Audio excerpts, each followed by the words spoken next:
Seberapa banyak yang ingin kamu terima tergantung seberapa banyak yang kamu kasih. Sedekah menghapuskan dosa, sedekah menghilangkan, mencegah bala, sedekah mengangkat kemuliaan, sedekah memudahkan urusan, dan sedekah melancarkan setiap permintaan kita. Assalamualaikum warahmatullahi wabarakatuh.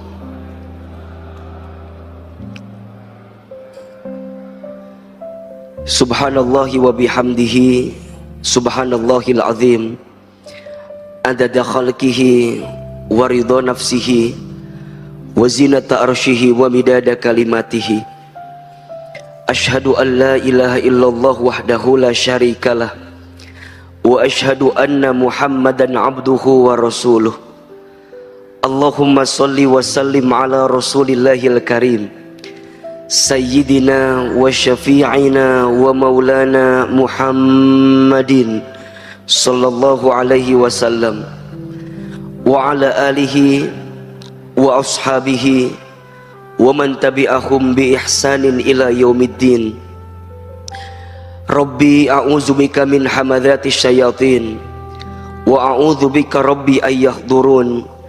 Subhanaka la ilma lana illa ma'allamtana innaka antal alimul hakim. La hawla wa la quwwata illa billahil aliyyil azim. Sadaqallahul azim wa sadaqa rasuluhul karim, amma ba'du. Yang sama kita hormati dan kita muliakan para alimil ulama, para kiai, para ustadz, para guru yang ada di Masjid An-Nabawi. Mudah-mudahan semua senantiasa dalam rahmat dan berkah Allah subhanahu wa ta'ala. Yang sama kita muliakan seluruh pengurus DKM Masjid An-Nabawi. Semoga Allah limpahkan karunia dan rahmat kepada masjid ini. Semoga masjid ini Allah jaga dalam kebaikan dan keberkahan. Hadirin jamaah, ayah, bunda, bapak, ibu, teman-teman sekalian yang dirahmati Allah. Pertama dan yang paling utama, kita bersyukur kepada Allah subhanahu wa ta'ala yang pada kesempatan subuh Ahad ini kita semua diberikan kelembutan hati oleh Allah, keringanan langkah, dan kesempatan untuk bertemu menunaikan sholat subuh berjamaah di masjid. Ada pesan yang begitu indah yang disampaikan oleh Nabi SAW berdasarkan hadis riwayat At-Tirmidzi untuk ayah, bunda, bapak, ibu yang menunaikan sholat subuh berjamaah di masjid kemudian melanjutkan dengan taklim hingga datangnya waktu fajar. Apa kata Nabi? Barang siapa yang menunaikan sholat subuh di masjid kemudian dia duduk di masjid dalam rangka zikrullah, mendekat kepada Allah, menguatkan ketaatannya kepada Allah. Dia sholat di masjid kemudian dia duduk di situ sampai kapan? Sampai datangnya waktu syuruk, sampai terbit matahari. Setelah itu kemudian dia sholat 2 rakaat, maka di saat itu dia mendapatkan pahala seperti pahala haji dan umrah, taman, sempurna, sempurna, sempurna. Masya Allah. Maka di awal pertemuan ini saya menguatkan kebersamaan kita, menguatkan pertemuan kita. Mudah-mudahan niatkan dalam hati kita, kita sholat subuh sebagai bentuk kewajiban kita, kemudian kita taklim juga bagian dari faridah bagi kita, kewajiban bagi kita. Mudah-mudahan nanti selepas dari sini kita tunaikan 2 rakaat sholat. Setelah itu semoga kita mendapatkan pahala haji dan umroh sempurna. Amin, amin, ya Rabbal alamin. Bapak Ibu yang dirahmati Allah, senang hari ini saya diberikan kesempatan untuk bisa bersilaturahim kembali di Masjid An-Nabawi. Ini pertemuan yang kedua bagi saya. Pertemuan yang pertama waktu itu mengisi kajian mabit di akhir tahun 2021. Kemudian ini pertemuan saya yang kedua di Masjid An-Nabawi. Mudah-mudahan hadirin yang dirahmati Allah bisa menerima pertemuan ini, sehingga kita bisa mendapatkan manfaat terbaik dari apa yang kita hadirkan saat ini. Mungkin ada di antara Bapak Ibu yang pernah melihat wajah saya. Ada yang pernah melihat di TikTok biasanya, atau di Instagram mungkin, atau mungkin di televisi. Perkenalkan, nama saya Hilman Fauzi. Saya tinggal di Sentul, di Bogor. Cukup lumayan jaraknya menuju ke Masjid An-Nabawi. Tapi saya percaya semakin jauhnya jarak tempuh dakwah kita, maka semakin besar juga pahalanya. Betul apa betul? Semakin besarnya pengorbanan kita, maka semakin besar juga pahalanya. Betul? Karena apa kata Nabi? Inna idhomal jazai ma'a idhomil balai. Sesungguhnya besarnya pahala itu tergantung beratnya ujian. Sesungguhnya besarnya pahala itu tergantung besarnya pengorbanan. Mudah-mudahan pengorbanan ayah bunda, bapak ibu kumpul di tempat ini, kemudian kami juga dari Bogor datang ke sini, mudah-mudahan mendapatkan pahala terbaik dari Allah Subhanahu wa taala. Amin, amin, ya Rabbal alamin. Baik, sebelumnya saya mohon izin kalau kajian kita mungkin tidak terlalu serius-serius banget, Pak. Saya kalau kajian agak lebih santai biasanya. Jadi mohon izin kalau nanti agak lebih santai, agak lebih ringan. Mudah-mudahan kita bisa mengambil kebaikan dari apa yang kita hadirkan pagi ini, insya Allah. Baik, kalau yang mau lebih kenal silakan follow aja Instagram saya, Hilman Fauzi. Kalau mau lebih tahu profilnya silakan aja lihat di Google, profil Ustadz Hilman Fauzi. Mudah-mudahan membantulah untuk kita bisa lebih kenal, lebih mendalam, insya Allah. Baik, hari ini kita akan bicara tentang apa? Ada yang tahu? Tentang apa? Tentang rezeki. Tentang apa? Rezeki. Oke. Judul besarnya agar tenang dalam urusan rezeki. Sebelum saya lanjutkan, kira-kira di antara Bapak Ibu yang hadir pagi ini ada yang sedang gelisah dengan urusan rezeki atau tidak? Ada?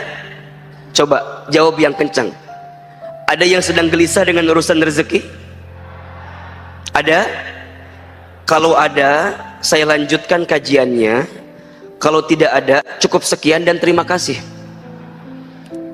Karena untuk apa dibahas? Karena aman semua kalau begitu. Ahilman, kenapa tema ini diambil? Salah satu alasannya karena di tengah kondisi seperti ini banyak orang yang gelisah dengan urusan rezeki. Betul apa betul? Iya apa iya?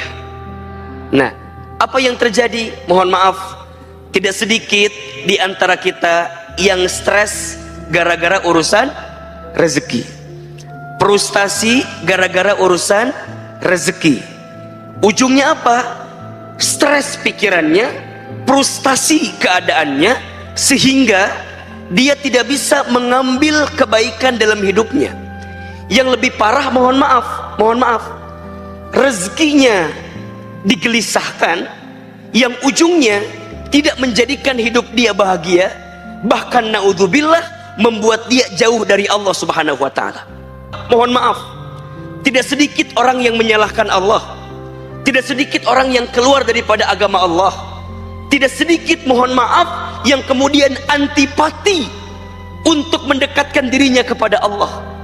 Yang pada akhirnya ini menjadi musibah yang sebenar-benarnya musibah. Jadi kalau ada di antara ayah bunda, bapak ibu yang bertanya, Ustadz Hilman, apa musibah yang sebenar-benarnya musibah?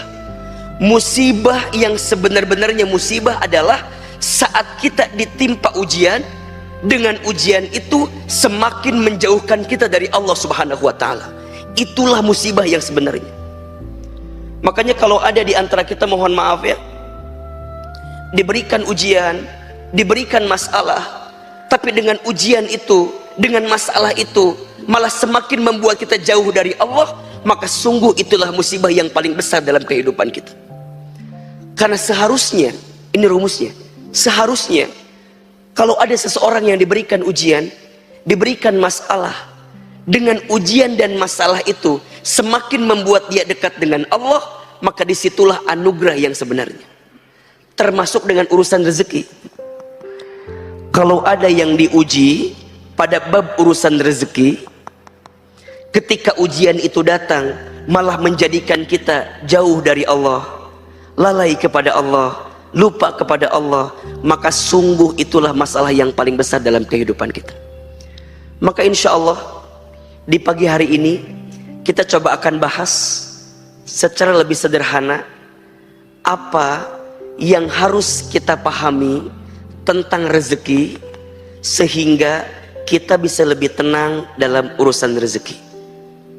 Sampai di sini jelas atau tidak? Jelas? Baik.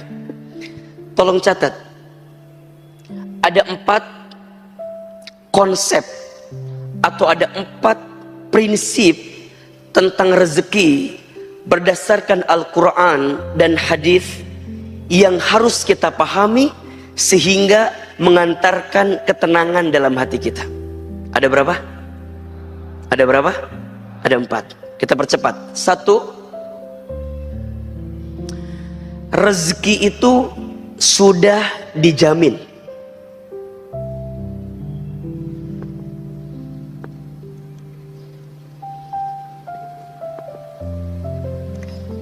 Oke. Yang pertama apa? Ulangi, yang pertama apa? Rezeki sudah dijamin. Keterangannya ada di Quran surat Hud surat ke-11 ayat 6. Silakan dibuka. Surat apa? Surat Hud ayat 6. Silakan yang bawa mushaf Quran, silakan dibuka Al-Qur'annya. Yang ada aplikasi di handphonenya, yang ada Qur'annya, silakan dibuka. Surat apa tadi? Hud ayat berapa? Ayat 6. Rezeki sudah dijamin. A'udzubillahi minasyaitonirrajim. Bismillahirrahmanirrahim. Perhatikan dengan iman. Wa ma min dabbatin fil ardi illa 'alallahi rizquha wa ya'lamu mustaqarraha wa mustaudaha kullun fi kitabim mubin. Ada ayatnya atau tidak? Ada ayatnya? Ada. Ayo kita bedah sedikit demi sedikit. Di ayat itu Allah Subhanahu wa Ta'ala berfirman, wa ma min dabbatin fil ardi, dan tidak ada makhluk yang bernyawa, yang bergerak, yang hidup fil ardi, di muka bumi. Oke, ya, illa, kecuali alallahi rizquha, dijamin oleh Allah rizkinya. Jelas ayatnya? Ada ayatnya? Tidak ada satu makhluk pun, bahkan jika kita menggunakan terjemahan yang lebih rinci, dabbah itu dipahami dengan makhluk yang melata. Dengan makhluk yang melata. Jadi Allah ingin gambarkan kepada kita, hei manusia, makhluk yang melata saja, kira-kira begitu. Makhluk yang melata saja, yang mungkin terbatas pergerakannya, yang mungkin terbatas kemampuannya, yang mungkin terbatas segala organ tubuh dalam dirinya. Apa kata Allah? Fil ardi, selama dia hidup di muka bumi, illa 'alallahi rizquha, dijamin oleh Allah rizkinya. Makhluk yang melata itu contohnya apa kira-kira? Apa? Buaya. Ini langsung buaya. Coba tuh yang agak-agak ringan dulu, jangan langsung buaya. Apalagi contohnya kira-kira? Apa? Cicak. Setuju ya? Oke. Ahilman mau tanya, cicak ada rizkinya atau tidak? Cicak ada rizkinya? Oke. Rizki cicak itu apa? Nyamuk. Kata siapa? Kata lagu kan ya? Oke. Cicak di mana kerjanya? Cicak di mana kerjanya? Di dinding. Apa pekerjaan cicak? Oke. Cicak, cicak di dinding, diam, diam merayap. Datang seekor nyamuk, terus hap, lalu ditangkap. Oke. Berdasarkan lagu itu, cicak di mana kerjanya? Di mana? Adakah yang menyebutkan cicak kerja di Menteng? Ada? Atau di Sudirman? Ada atau tidak? Tidak. Cicak di mana kerjanya? Di dinding. Apa job desk-nya? Bukan merayap, diam-diam merayap. Di sini ada yang diam-diam merayap. Yang mana orangnya diam-diam merayap ini?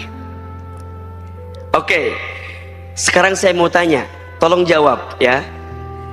Rezeki cicak itu yang nyamperin nyamuk ke cicak atau cicak ke nyamuk? Ayo jawab, yang nyamperin nyamuk ke cicak atau cicak ke nyamuk? Oke, yang jawab nyamuk ke cicak, angkat tangan. Oke, turun.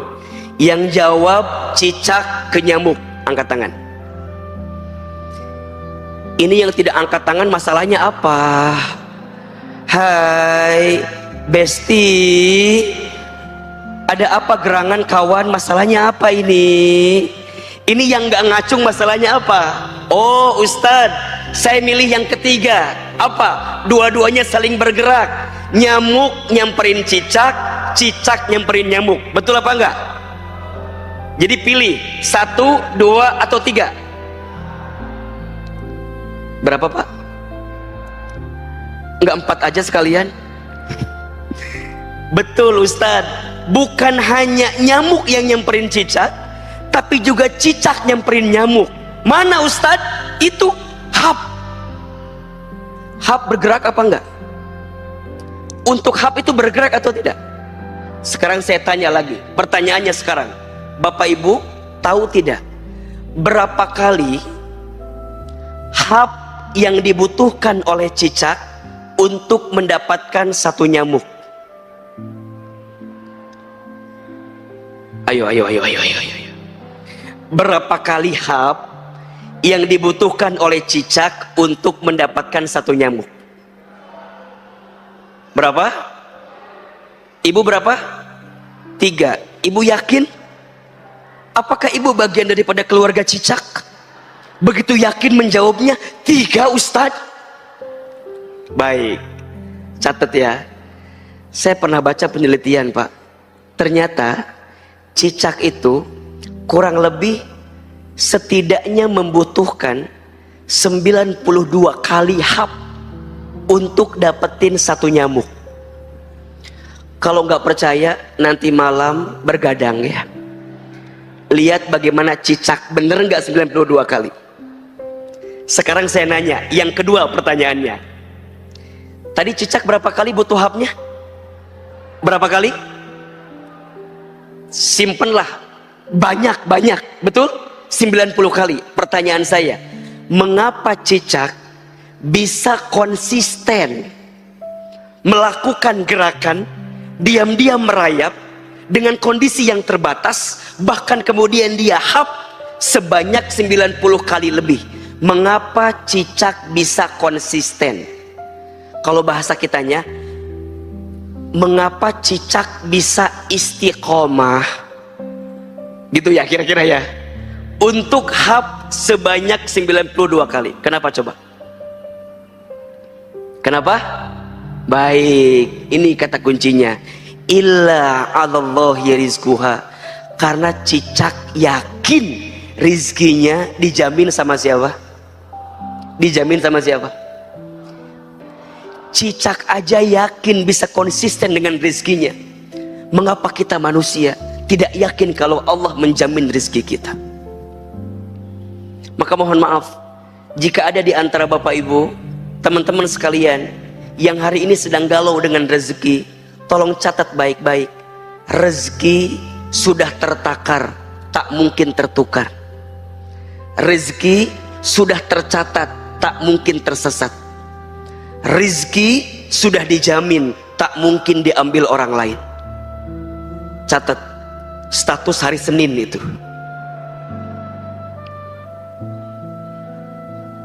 Hari apa? Hari Senin. Rezeki sudah tertakar, tak mungkin tertukar. Rezeki sudah tercatat, tak mungkin tersesat. Rezeki sudah dijamin, tak mungkin diambil orang lain. Berarti apa Ustaz? Illa 'alallahi rizquha. Yang menjamin rezeki kita siapa? Allah. Yang mengatur rezeki kita siapa? Allah. Yang menakar rezeki bagi kita siapa? Allah. Pertanyaannya, mengapa kita masih tidak yakin dengan rezeki kita? Berarti apa Ustaz? Selama kita hidup, kata kuncinya, selama kita hidup di muka bumi, maka selama itulah masih ada catatan rezeki untuk kita. Dan itu pun pula yang langsung disebutkan oleh Nabi SAW. Apa kata Nabi? Ya ayuhan nas, wahai manusia, inna ahadakum lan yamuta hatta yastakmila rizquhu. Sesungguhnya kamu sekalian tidak akan pernah mati, tidak akan pernah wafat, hatta yastakmila rizquha, sampai sempurna rizkinya. Itu siapa yang bilang? Siapa yang bilang? Rasulullah Shallallahu Alaihi Wasallam. Kita tidak akan pernah wafat, tidak akan pernah mati sampai sempurna rizkinya. Fala tastabti'ur rizqa. Maka jangan pernah berpikir rizkimu tidak ada. Kenapa? Karena selama engkau hidup, selama itulah Allah menjamin rizki untuk kita. Berarti mohon maaf, kalau hari ini kita masih bisa bernafas, masih ada rezeki atau tidak? Masih. Kalau hari ini kita masih bisa membuka mata, masih ada rezeki atau tidak? Masih. Maka tolong catat baik-baik ya, ayah, bunda, jamaah yang dirahmati Allah. Kalau pagi hari ini kita masih bisa bernafas, Allah masih berikan usia, kita masih bisa membuka mata, kita masih bisa menggerakkan diri kita, maka di saat yang bersamaan masih ada catatan rezeki untuk kita. Mohon maaf, jangan pernah berpikir rizkimu hilang. Jangan pernah berpikir rizkimu tidak ada. Rizkimu ada, tapi hatimu yang seringkali sempit melihat rizki itu. Hidup ini mudah, yang sulit pikiran kita. Rizki itu lapang, yang sempit hati kita. Hidup ini murah, yang mahal gengsi kita. Catat status hari Selasa itu ya. Maka ini yang pertama, Ahilman kuatkan kepada yang hadir hari ini. Konsep pertama yang langsung disampaikan oleh Allah dalam Al-Quran, rezeki sudah dijamin. Kalau rezeki sudah dijamin, berarti ada yang menjamin atau tidak? Ada. Maka jangan khawatirkan sesuatu yang sudah dijamin. Nah, ini konsepnya nih. Jangan mengkhawatirkan sesuatu yang sudah dijamin. Rizki itu sudah dijamin. Yang belum dijamin apa Ahilman? yang belum dijamin adalah rizki kita itu berkah atau tidak. Itu yang belum dijamin. Dengan rizki itu jadi amal soleh atau tidak, itu yang belum dijamin. Dengan rizki itu kita bersyukur atau tidak, itu yang belum dijamin. Sedangkan rizkinya sudah dijamin, tapi keberkahan rizkinya belum dijamin. Apakah rizki saya mengantarkan ke surga atau tidak ya Ustadz? Itu. Apakah rizki saya yang saya dapatkan bisa meningkatkan iman saya atau tidak ya Ustadz? Bisa menambah amal soleh saya atau tidak ya Ustadz? Bisa menambah kebaikan atau tidak ya Ustadz? Maka mohon maaf, jangan sibuk dengan berapa banyak rizkimu, tapi sibuklah seberapa berkah rizkimu. Karena itu yang menjadi ketenangan dalam kehidupan kita. Hanya konsep awalnya, kita harus meyakini dulu kalau rizki sudah dijamin. Oleh siapa? Oleh Allah. Maka nanti masuk konsep yang kedua. Apa? Konsep yang kedua itu rezeki harus dijemput. Apa yang kedua? Rezeki harus dijemput. Ustadz, kan rizki udah dijamin. Iya, tapi mohon maaf, walaupun rizki sudah dijamin, tetap kita diperintahkan untuk menjemput rizki itu. Jadi menjemput rizki ini perintah siapa? Perintah siapa? Perintah Allah. Kenapa di sini Ahilman menyampaikan kalimatnya dijemput, bukan dicari? Ahilman, apa bedanya dijemput dengan dicari? Kalau dijemput itu sudah ada. Kalau dicari belum tentu ada. Konsepnya rizki sudah ada. Betul? Tinggal tugas kita apa? Menjemput rezeki itu. Nah sekarang pertanyaannya, kalau ada orang yang tahu rizkinya ada, tapi mohon maaf, dia tidak bisa mendapatkan rizki itu, kira-kira yang salah apa? Yang salah apa? Yang salah rizkinya atau cara menjemputnya? Saya ulangi. Bapak tahu ada orang di situ. Misalnya, Ustadz tahu ada orang janjian di daerah kita nih? Bandar Wijaya. Oke. Ustadz tahu di situ tempatnya. Tapi saya malah ambil jurusan ke Bekasi. Nyambung apa enggak? Ketemu apa enggak? Enggak kan? Berarti yang salah orang yang saya mau jemput atau salah saya yang menjemputnya? Salah saya yang menjemputnya kan? Rizki itu ada, cuman mungkin kita cara menjemputnya yang nggak pas. Mungkin salah angkotnya, mungkin salah busnya, mungkin salah jurusannya, mungkin salah caranya, sehingga tidak mengantarkan kebaikan pada rizki itu. Nah, ketika bicara dijemput, nah ini. Jemput rizki itu ada dua. Satu, ada menjemput rezeki dengan ikhtiar, namanya ikhtiar bumi. Ikhtiar apa? Ikhtiar bumi. Yang kedua, ada menjemput rezeki dengan ikhtiar langit. Ulangi. Ikhtiar menjemput rezeki ada berapa? Ada dua. Satu ikhtiar apa? Ikhtiar bumi. Dua ikhtiar apa? Ikhtiar langit. Oke. Berarti sekarang saya tanya begini, bekerja itu harus atau tidak? Tolong jawab. Bekerja itu harus atau tidak? Wajib atau tidak? Usaha itu wajib atau tidak? Wajib. Kalau ada yang berdagang kemudian itu usahanya jadi wajib atau tidak? Jadi wajib.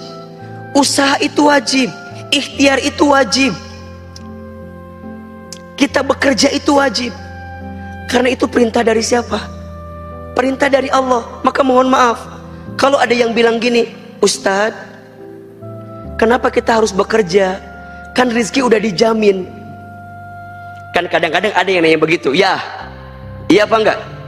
Ada yang nanya, Ustadz, kan rezeki udah dijamin katanya, terus ngapain kita kerja? Gitu kan? Sekarang apa jawabannya? Halo? Halo? Halo? Katanya rizki sudah dijamin. Terus ngapain kita bekerja? Apa jawabannya? Karena apa? Ya sudah, saya kasih waktu 1 hari 24 jam ya untuk merenungkan jawabannya. Kan tadi sudah saya sampaikan. Kenapa kita bekerja? Karena ini perintah dari siapa? Allah. Kita itu ikhtiar bukan semata-mata untuk rezeki, bukan. Bukan semata-mata untuk dapat rezeki, bukan. Kalau bekerja untuk rezeki, kalau kita nggak dapat, kita nyalain pekerjaannya nanti. Kalau kita dapat, kita menuhankan pekerjaan. Ini bahayanya. Jadi kalau kita mikirnya bekerja itu menentukan rezeki kita, khawatirnya nanti kita menuhankan pekerjaan kita. Sampai keluar kalimat, Ustadz, kalau saya nggak kerja, nanti makan apa? Ya nggak? Kalau saya nggak kerja, nanti hidup saya gimana? Pertanyaan saya, itu kalimatnya benar apa salah? Benar apa salah? Salah.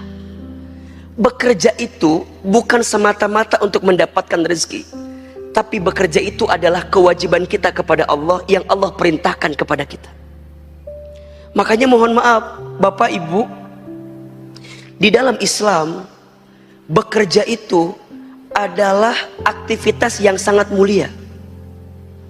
Disebutkan kata Nabi, barang siapa yang keluar dari rumahnya untuk mencari nafkah bagi keluarganya, maka dia sedang berada dalam jihad fi sabilillah. Masya Allah. Jadi kalau ada seorang ayah, seorang suami yang bekerja, berdagang, berusaha untuk mencari nafkah bagi keluarganya, maka dia sedang berada di jalan fi sabilillah. Makanya mohon maaf, memahami jihad fi sabilillah itu bukan hanya berperang, bukan hanya artinya ada orang yang menyerang kita kemudian kita berperang, bukan hanya itu. Tapi memahami jihad fi sabilillah dengan cara apa? Bagaimana kita bersungguh-sungguh untuk mendapatkan kebaikan dalam hidup kita. Seorang murid yang belajar dengan sungguh-sungguh untuk menghilangkan kebodohan, dia sedang apa? Jihad fi sabilillah. Seorang ayah, seorang suami yang dia bekerja untuk mengangkat derajat keluarganya, memberikan nafkah bagi keluarganya, itu ibadah atau bukan? Ibadah. Itu jihad atau bukan? Itu jihad. Maka ikhtiar itu adalah kewajiban kita kepada Allah, sedangkan rizkinya tetap Allah yang mengatur untuk kita. Maka ikhtiar itu kewajiban. Di mana keterangannya Ustadz? Dibuka Quran surat Al-Mulk ayat 15. Surat apa? Surat apa? Al-Mulk ayat 15. Coba dibuka. Apa kata Allah di dalam ayat itu? A'udzubillahi minasyaitonirrajim. Bismillahirrahmanirrahim. Huwallazi ja'ala lakumul arda dalulan famshu fi manakibiha wa kulu min rizqih wa ilaihin nusur. Perhatikan kalimatnya. Huwallazi, dialah Allah, ja'ala lakumul arda, yang menjadikan bumi ini dalulan, luas dan mudah untuk kamu jelajahi. Apa perintahnya? Famshu fi manakibiha, maka berjalanlah di muka bumi. Ada atau tidak? Ada. Kalau bahasa lainnya, maka ikhtiarlah, maka berusahalah, maka bekerjalah. Kemudian apa? Wakulu min rizki, dan makanlah sebagian yang Allah rizkikan kepada kamu sekalian. Perhatikan ayat ini. Berarti bekerja itu kewajiban atau bukan? Berusaha itu kewajiban atau bukan? Berikhtiar itu kewajiban atau bukan? Kewajiban. Maka mohon maaf, Islam bukan agama yang mengajarkan bermalas-malasan. Islam bukan agama yang mengajarkan kita untuk tidak berikhtiar dalam penuh kebaikan. Justru Islam adalah agama yang sangat mengajurkan umatnya untuk apa? Untuk bekerja dengan baik, untuk bekerja dengan profesional, untuk bekerja dengan disiplin, untuk bekerja dengan baik. Kenapa? Karena ini bagian daripada ikhtiar kita menjemput rezeki. Makanya mohon maaf ya, Ahilman mah paling kesel sama orang yang bikin status akan indah pada waktunya. Kerja nggak mau, bisnis nggak mau, silaturahmi nggak mau, datang ke pertemuan-pertemuan bisnis nggak mau, suruh dagang nggak mau, malam tidur, pagi-pagi bikin status. Apa tulisannya? Apa tulisannya? Akan indah pada waktunya. Asatu nyambung eta teh. Akan indah pada waktunya itu hanya berlaku bagi mereka yang mau menjemputnya, yang mau berikhtiarnya. Maka ingat, bekerja itu ikhtiar apa tadi? Ikhtiar apa? Ikhtiar bumi. Tapi mohon maaf, jangan terlalu mengandalkan ikhtiar bumi. Kalau kita mengandalkan ikhtiar bumi, berarti kita hanya terlalu pede dengan kemampuan kita. Maka nanti ada ikhtiar langit, apa? Ketakwaan. Itu. Karena kita yakin yang menjamin rizki adalah Allah subhanahu wa ta'ala. Betul? Maka saat kita menginginkan rizki dari Allah itu, jemputlah rizki tadi dengan cara yang Allah inginkan kepada kita. Apa? Ketakwaan. Wa may yattaqillaha yaj'al lahu makhraja wa yarzuqhu min haitsu la yahtasib. Barang siapa yang bertakwa kepada Allah, niscaya Allah akan tunjukkan jalan keluar dari setiap masalah yang sedang dihadapi. Wa yarzuqhu min haitsu la yahtasib, dan Allah akan memberikan rizki dari jalan yang tidak disangka-sangka. Jelas sampai di sini? Jelas? Jadi kalau ayah bunda, bapak ibu, teman-teman sekalian ingin meningkatkan rizki dalam hidupnya, simple, tingkatkan ketakwaannya. Ini rumus bukan kata Ahilman, langsung Allah sebutkan dalam Al-Quran. Ustadz, apa itu takwa? Takwa itu artinya ketundukan, kepatuhan kita kepada Allah dengan cara apa? Mengerjakan semua perintah Allah dan meninggalkan semua larangan Allah itu. Maka nanti, lihat. Maka nanti seseorang yang berikhtiar menjemput rezeki, jika ketakwaan yang menjadi landasannya, indikator rezekinya bukan banyak atau sedikit, bukan untung atau rugi. Kalau dia kerja, lihat gaji, bukan banyak atau besar kecil, bukan.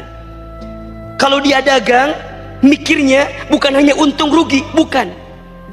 Kalau dia berikhtiar, bukan jauh atau dekat, bukan. Tapi karena urusannya ketakwaan, maka dia akan berpikir begini, ini halal atau haram? Jelas?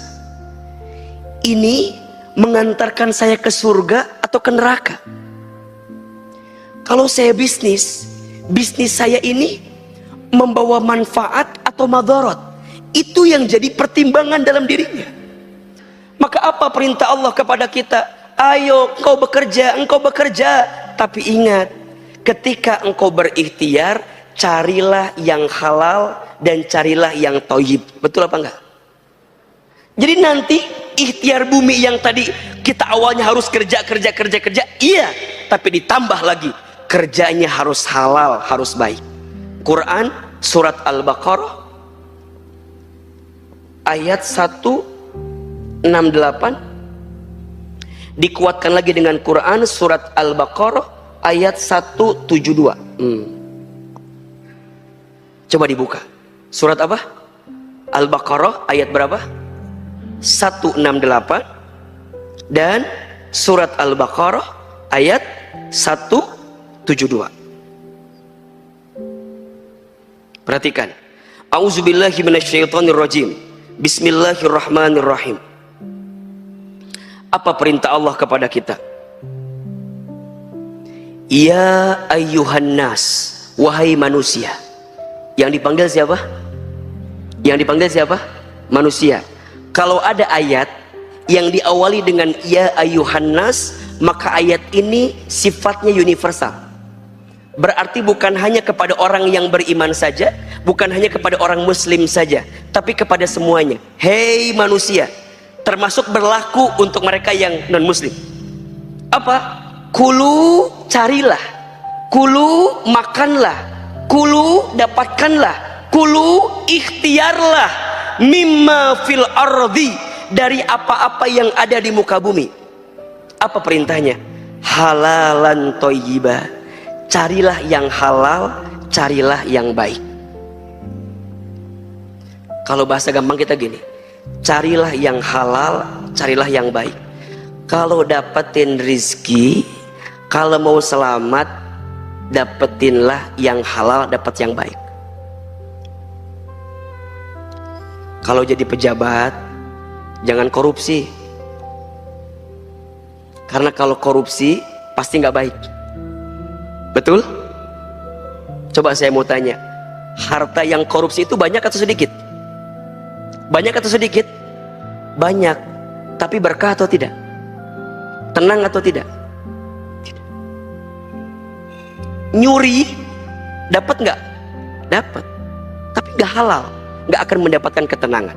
Maka ujungnya apa? Perhatikan, kalau kamu mencari rizki yang tidak halal dan tidak baik, apa yang terjadi? Wala tattabi'u khutuwatis syaitan. Janganlah engkau mengikuti langkah-langkah syaitan. Berarti mohon maaf ya, kalau kita berikhtiar menjemput rezeki, patokannya bukan halal, bukan baik, berarti kita sedang mengikuti langkah siapa? Langkah syaitan. Apa ujungnya? Perhatikan, innahu lakum aduwwum mubin. Rizki tadi, harta tadi yang kamu dapatkan itu tidak akan pernah menjadi kebaikan untuk kamu, kecuali jadi apa? Aduwwum mubin, jadi musuh yang nyata bagi kamu.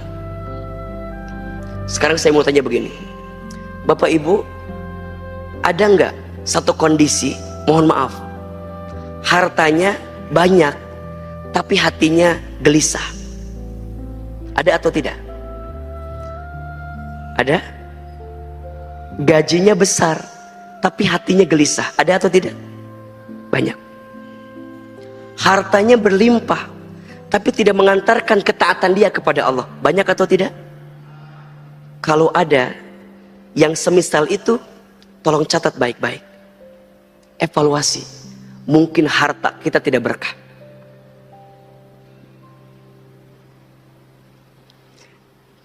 Maka patokannya bukan seberapa banyaknya, bukan seberapa besarnya, tapi seberapa besar keberkahan dalam diri kita yang bisa kita dapatkan. Karena perintahnya apa? Halalan thayyibah. Ini siapapun, siapapun, bukan hanya orang Islam ya. Kalau kita mau tenang, kalau kita mau bahagia, kalau kita mau mendapatkan kebaikan, maka carilah harta dengan halal, dengan baik. Pasti tenang, pasti tenang. Tapi mohon maaf, perhatikan, surat Al-Baqarah 172, levelnya naik, levelnya naik. Coba lihat, ketemu ayatnya? A'udzubillahi minasyaitonirrajim. Ya ayyuhalladzina amanu, wahai orang-orang yang beriman. Di ayat 172 yang disapa siapa? Yang disapa siapa? Orang beriman. Jadi kalau yang tadi yang disapa manusia, kalau yang ini yang disapa siapa? Orang beriman. Perhatikan kalimatnya, bagus sekali. Kulu min thayyibati ma razaqnakum. Wahai orang yang beriman, carilah, makanlah dengan apa-apa yang Allah berikan kepada kamu, min thayyibati, dari yang baik-baik saja. Menariknya, di ayat 168 ada kalimat halal, di ayat 172 halalnya dihilangkan, langsung masuk kalimat thayyib. Di ayat sebelumnya kalimat thayyibnya bentuknya mufrad, bentuknya tunggal. Di ayat 172 bentuknya jamak, thayyibat. Betul? Betul? Pertanyaannya, mengapa di ayat 172 kalimat halalnya dihilangkan? Yang disapa siapa? orang beriman. Allah ingin menegaskan kepada kita bahwa apa? Kalau orang beriman udah pasti akan ngambil yang apa? Yang halal. Insyaallah. Kalau orang beriman udah pasti ngambil yang halal. Jadi kalau ada orang yang mengaku beriman tapi masih hobi dengan yang haram, maka dipertanyakan imannya. Karena bagi orang beriman sudah tidak usah lagi ditanyakan mengambil yang mana ya, ngambil yang mana, udah pasti yang haram dia tinggalkan, yang halal dia ambil. Sehingga apa ujungnya? Min thayyibat, mungkin yang didapatkan sedikit, tapi thayyibat, memberikan kebaikan yang banyak. Itu poinnya tuh. Kalau tadi masih orientasinya halal, baik, tapi kalau orang beriman, ketika makin kuat imannya, makin kuat ketakwaannya, ya, dia mencari yang halal. Tidak penting berapa banyak dia dapatkan, karena yang paling penting Allah berikan kebaikan kepadanya. Maka nanti apa kuncinya? Lanjut kalimatnya. Washkuru lillah in kuntum iyyahu ta'budun. Dan bersyukurlah kamu kepada Allah, ya, jika kamu adalah orang-orang yang menyembah Allah, jika kamu adalah orang yang mau disebut sebagai hamba Allah subhanahu wa ta'ala. Jadi saya mau tanya, bagi orang beriman ada yang kurang atau tidak? Bagi orang yang beriman ada yang kurang atau tidak? Halo, ada atau tidak? Mohon maaf, bagi orang beriman tidak ada kata kurang dalam urusan rezeki. Karena bagi orang beriman semuanya cukup yang Allah berikan kepada kita. Betul atau tidak? Betul atau tidak? Coba saya mau tanya, ada tidak yang kurang? Kalau kita beriman ya, saya tanya nih, ada atau tidak yang kurang yang Allah berikan kepada kita? Ada atau tidak? Demi Allah, tidak ada yang kurang yang Allah berikan kepada kita. Tidak ada yang kurang. Yang kurang siapa Ustadz? Yang kurang bukan Allah, yang kurang bukan pemberian Allah, tapi yang kurang kita saja. Ustadz, kita kurang apa? Mohon maaf, kita ini dikasih nikmat kurang syukur, dikasih ujian kurang sabar, ketika beramal kurang ikhlas, ketika ada takdir kurang ridho, kalau dikumpulin kurang ajar. Betul apa betul? Siapa itu? Ada orangnya di sini, ada. Yang mana orangnya? Jawab atuh. Saya. Siapa orangnya? Siapa orangnya? Tidak ada yang kurang. Selama engkau menjemput rezeki, maka selama itu Allah berikan kebaikan kepada kita semua. Maka ingat, ikhtiar menjemput rezeki itu ada dua. Ada ikhtiar bumi, cari yang halal, cari yang thayyib.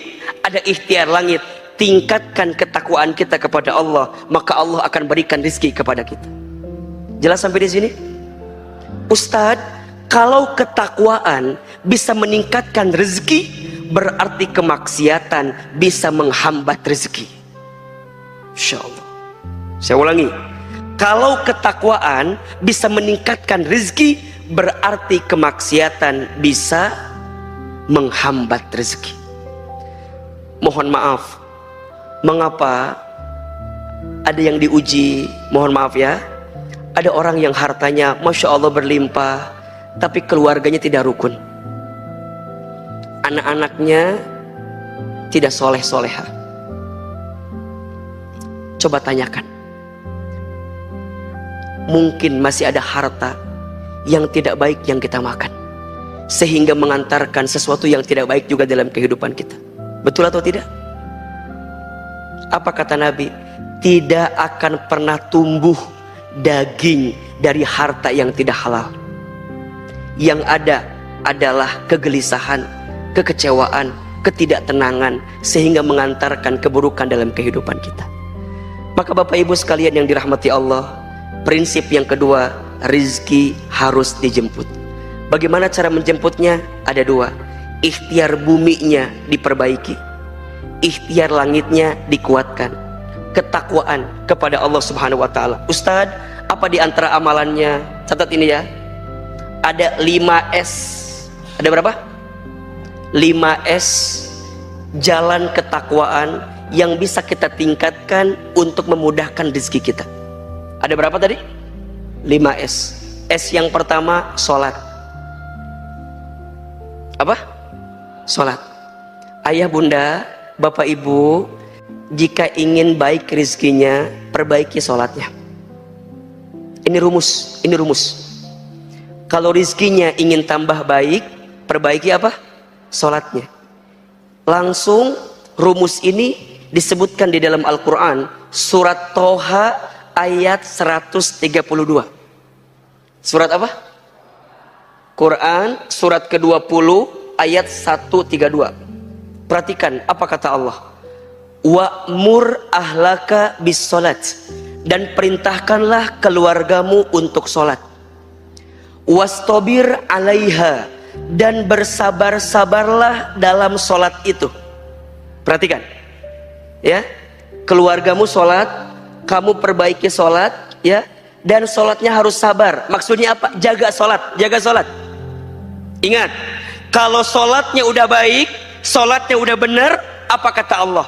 La nas'aluka rizqan, jangan pernah bertanya tentang rezeki. Masya Allah. Pertanyaannya, mengapa di ayat itu Allah menyandingkan antara sholat dengan rezeki? Jawabannya, karena banyak di antara kita yang melalaikan sholat karena sibuk mencari rezeki. Betul apa enggak? Betul atau tidak? Mengatasnamakan Ustaz kan lagi nyari rezeki, kata Ustaz kan wajib. Iya, tapi jangan menggadaikan kalimat engkau mencari rezeki, tapi di satu sisi engkau melupakan perintah Allah dalam sholat yang Allah sampaikan kepada kita. Maka hati-hati. Apa kata Allah? Kalau sholatnya udah sabar, kalau sholatnya udah benar, la nas'aluka rizqan, jangan pernah bertanya tentang rezeki. Kenapa? Nahnu narzuquka, kami yang akan menjamin rizkimu. Wal akibatul taqwa, karena itu akibat ketakwaanmu kepadaku, kata Allah. Perbaiki sholatmu, maka Allah perbaiki hidupmu. Perbaiki sholatmu, maka Allah perbaiki rizkimu. Ini rumus. Bapak ibu, pengen baik rizkinya, perbaiki sholatnya. Pengen mudah rizkinya, maka permudah sholatnya. Kapan Ustaz sholat yang terbaik itu? As-sholatu ala waktiha, sholatlah di awal waktu, itu kata Nabi. Ada 3 amalan yang paling dicintai oleh Allah. Satu kali bertanya sahabat mulia Abdullah bin Mas'ud radhiyallahu an, bertanya, ya Rasulullah, ayyul a'mal ahabbu ilallah, amal apa yang paling dicintai oleh Allah? Kemudian baginda Nabi menjawab, yang pertama, as-salatu ala waktiha, salat di awal waktu. Ustaz, apa bedanya awal dengan tepat? Beda. Kalau tepat waktu itu azan zuhur jam 12, kita sholat jam 2, masih tepat atau tidak? Masih tepat apa enggak? Masih tepat, masih boleh, masih boleh. Tapi kalau awal waktu azan zuhur jam 12, maka sebelum jam setengah 12 dia sudah siap-siap untuk menjemput sholat itu. 2, Ustadz, sedekah. Apa yang kedua? Sedekah. Mana qasat min malin sedekah, tidak akan pernah berkurang harta yang disedekahkan. Ingat, ada prinsip hidup namanya terima kasih. Apa namanya? Terima kasih. Apa maksudnya? Catat ya. Seberapa banyak yang ingin kamu terima tergantung seberapa banyak yang kamu kasih. Catat, status hari Rabu itu ya. Terima kasih. Seberapa banyak yang ingin kamu terima tergantung seberapa banyak yang kamu kasih. Sedekah menghapuskan dosa. Sedekah menghilangkan, mencegah bala. Sedekah mengangkat kemuliaan. Sedekah memudahkan urusan. dan sodakoh melancarkan setiap permintaan kita. Ustadz mau tanya, Bapak Ibu pernah nggak dengar ada orang yang dermawan tiba-tiba miskin? Ada apa nggak? Asa nggak ada. Yang pelit miskin ada apa nggak? Ada. Ada. Yang dermawan miskin asa nggak ada. Tapi kalau yang Ustadz dia mah pelit, nah sekarang miskin, itu ada.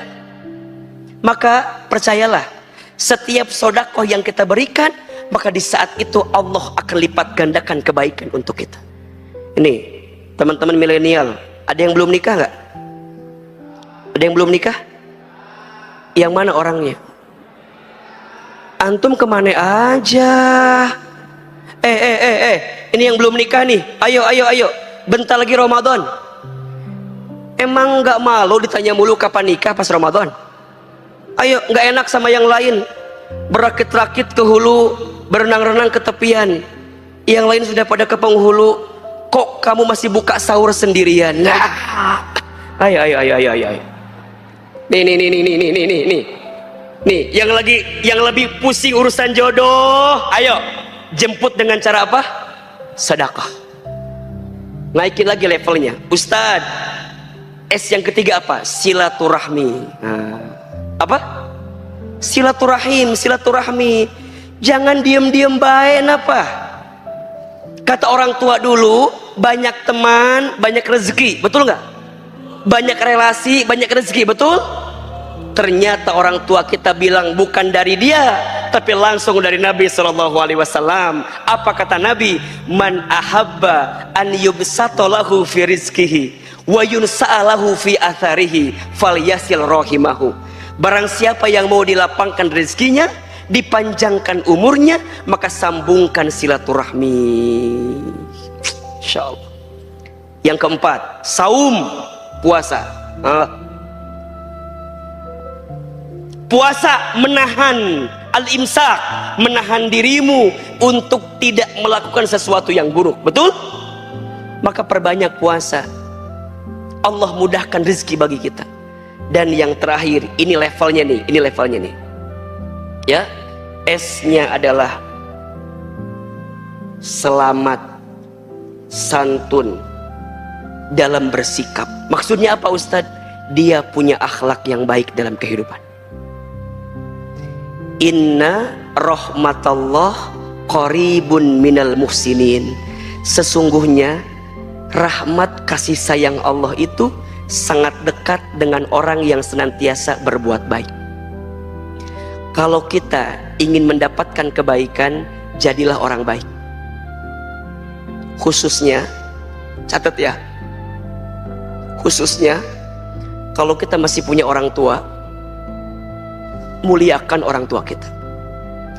Karena keberkahan rizkimu itu ditentukan seberapa besar engkau memuliakan orang tuamu. Ridullah fi ridul walidain wasuhtullah fi suhtil walidain. Ridhonya Allah ada pada ridhonya orang tua, murka bencinya Allah ada pada murka benci orang tua. Mohon maaf kalau ada di antara hadirin sekalian yang hari ini sedang punya persoalan, sedang sempit, sedang sulit, sedang punya masalah, dan teman-teman sedang bingung, Ustadz, apa ya masalah yang sesungguhnya? Coba evaluasi. Mungkin ada perbuatan kita yang pernah menyakiti hati orang tua kita. Mungkin ada kelakuan kita yang pernah menyinggung perasaan orang tua kita. Karena satu kali saja kita menyakiti hati orang tua kita, menyinggung perasaan orang tua kita, maka jangan kaget kalau ada kekecewaan yang datang dalam kehidupan kita, khususnya kepada ibu kita. Satu kali sahabat bertanya, "Ya Rasulullah, kepada siapakah aku harus berbuat baik?" Rasul menjawab, "Ummuka, kepada ibumu." Kemudian, "Summa ummuka," kepada ibumu. Kemudian, "Summa ummuka," kepada ibumu. Kemudian, "Summa abuka," kepada bapamu. Ibu disebutkan 3 kali, bapak disebutkan 1 kali. Kenapa Ustadz? Ya, karena ada pengorbanan ibu yang tidak dilakukan oleh seorang ayah. Apa diantaranya? Ustadz sering bilang, ada 5 air yang dikeluarkan oleh seorang ibu yang tidak akan bisa digantikan oleh anaknya. Ada berapa? Ada 5 air yang dikeluarkan oleh seorang ibu bagi anaknya yang tidak akan bisa digantikan oleh anaknya. Apa diantaranya Ustadz? 1, air ketuban saat ibu mengandung anaknya. 2, air darah saat ibu melahirkan anaknya. 3, air susu saat ibu menyusui anaknya. 4, air keringat saat ibu merawat membesarkan anaknya. 5, air mata saat ibu menangis mendoakan anaknya. Mohon maaf bos, mohon maaf bapak ibu. Boleh jadi hari ini kita sukses, hari ini kita hebat, bukan karena hebatnya kita, tapi karena hebatnya doa orang tua kita, karena hebatnya doa ibu kita. Maka jangan kaget kalau ada orang, kalau ada anak yang lupa berbakti sama orang tuanya, kalau ada anak yang lupa memuliakan orang tuanya, maka jangan kaget. Cek, itu urusan dunianya Allah porak-pogandakan. Habis. Kenapa? Dia lupa menjemput keramat terbaik dalam hidupnya. Siapa? Orang tua. Karena Ahilman sangat percaya, dengan izin Allah apa yang hari ini saya dapatkan itu hasil daripada kebaikan orang tua saya. Sedikit saya cerita ya. Saya itu waktu kecil bisa dibilang nakal lah begitu. Tapi ibu saya suka bilang, nanti Iman bakal jadi ustadz ya, mama doain.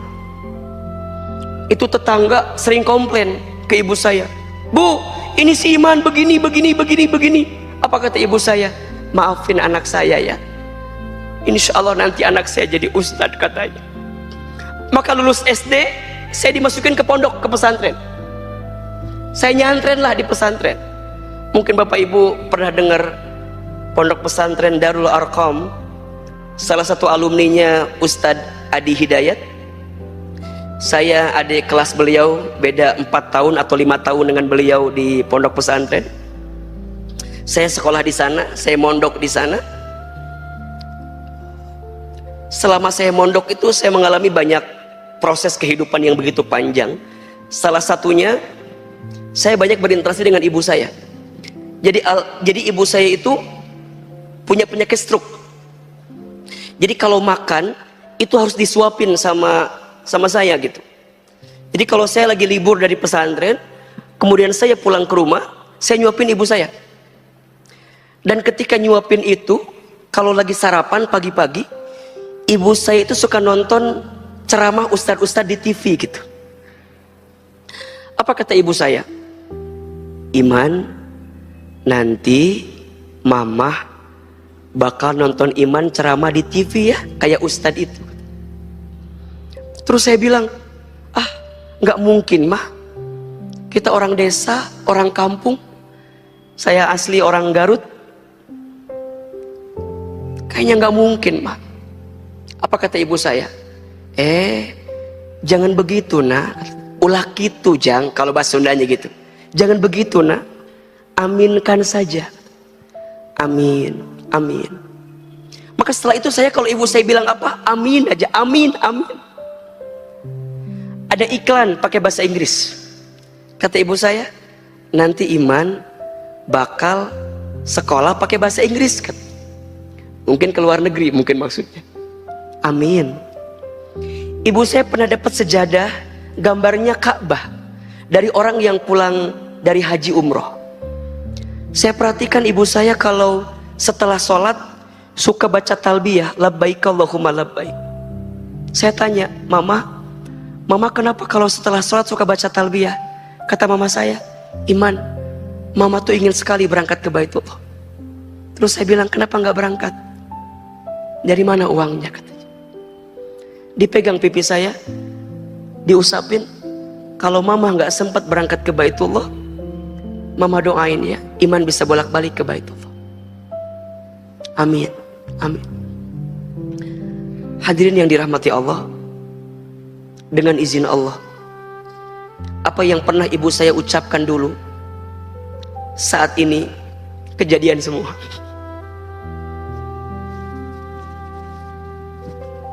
Ibu saya pernah bilang, nanti Iman,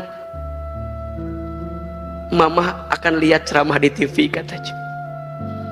Dengan izin Allah kejadian hari ini ya. Mungkin Bapak Ibu sering lihat di TVRI, salah satu guru yang kita temani, Syekh Fatur Rahman, yang setiap Sabtu pekan pertama malam minggu mengisi juga di sini kajian tasawuf.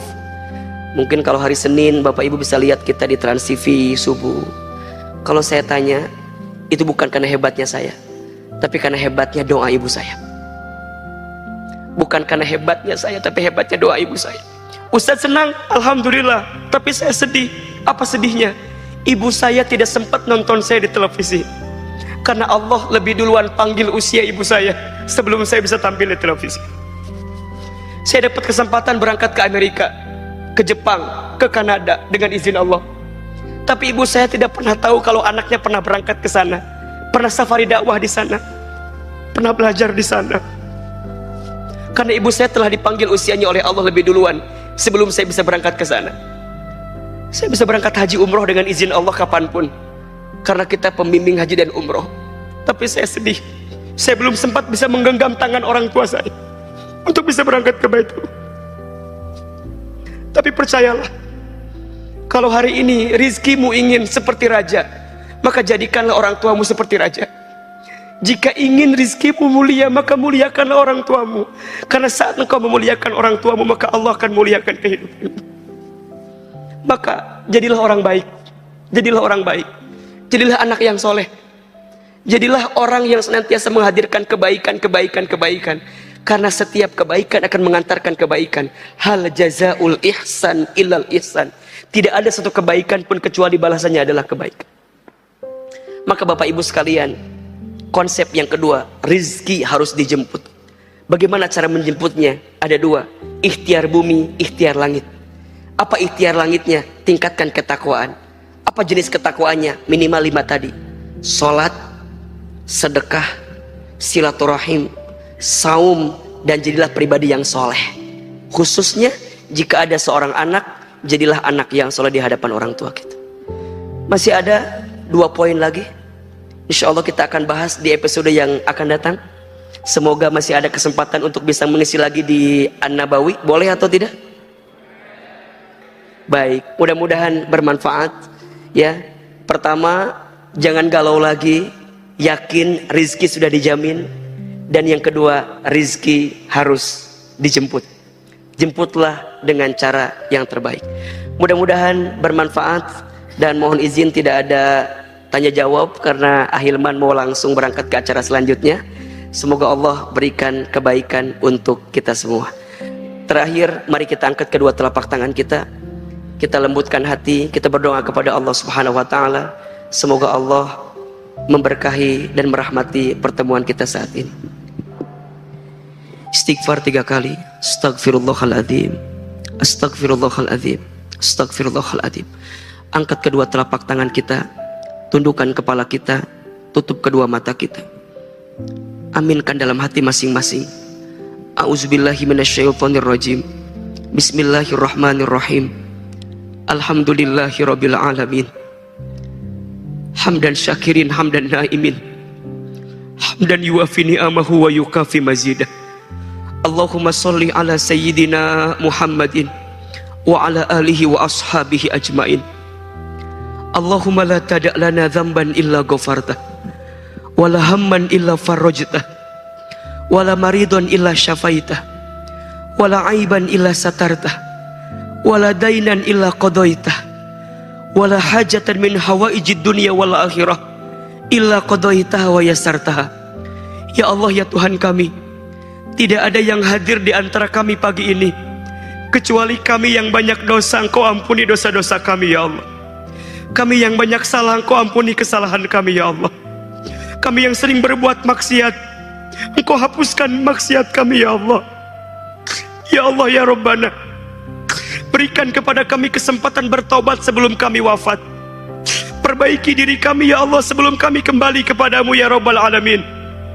Ya Allah, ya Rabbana, ampuni setiap anggota tubuh kami jika pernah berbuat kesalahan di hadapan.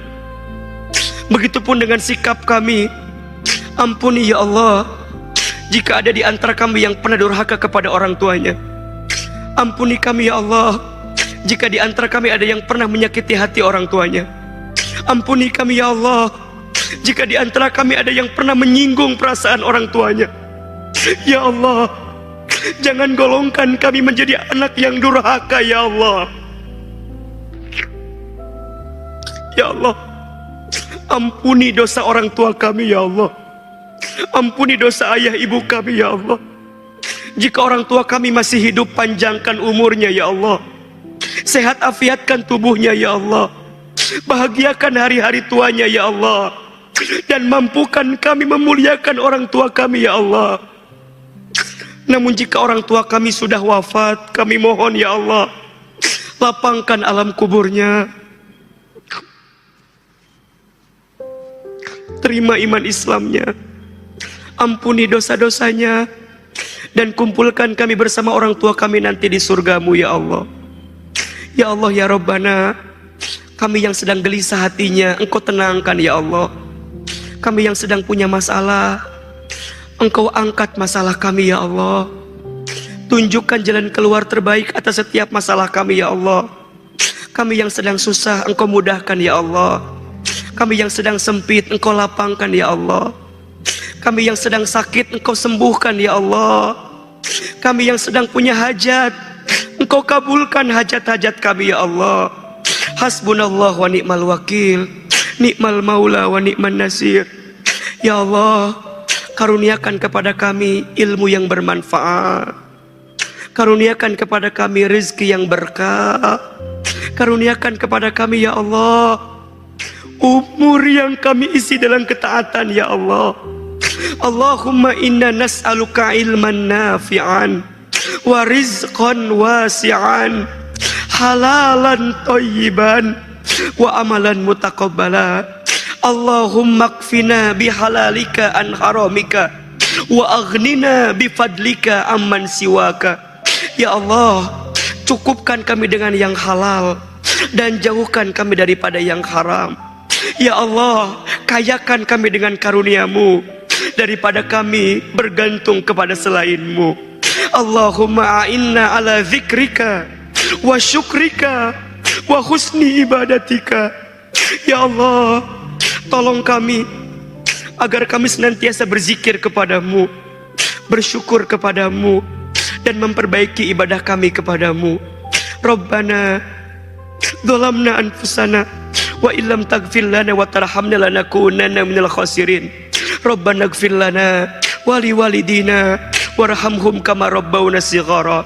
Rabbana taqabbal minna innaka antas samiul alim. Rezeki bukan hanya soal angka dan materi. Rezeki adalah ketenangan, kesehatan, keluarga yang harmonis, dan hati yang lapang. Dan semua itu sangat berkaitan dengan bagaimana kita menjaga hubungan dengan Allah melalui sholat. Sholat bukan penghambat rezeki, justru ia penarik keberkahan. Ketika kita mendahulukan Allah, Allah akan mencukupkan kebutuhan kita dengan cara yang tak disangka-sangka. Saat kita menjaga waktu sholat, Allah menjaga waktu hidup kita agar lebih berkualitas. Jangan sampai kita terlalu sibuk mencari rezeki hingga meninggalkan sumber rezeki itu sendiri. Dunia bisa kita kejar, tetapi akhirat jangan sampai tertinggal. Mulailah memperbaiki sholat hari ini tepat waktu, lebih khusyuk, lebih sadar bahwa kita sedang berdiri di hadapan Rob semesta alam. Karena dari sujud yang tulus, seringkali lahir kemudahan yang luar biasa. Jangan lupa subscribe agar tidak tertinggal kajian-kajian terbaru dari Ustadz Hilman Fauzi yang selalu menyejukkan dan menguatkan iman. Semoga Allah melimpahkan rezeki yang berkah dan menjadikan kita hamba yang selalu menjaga sholat. Amin.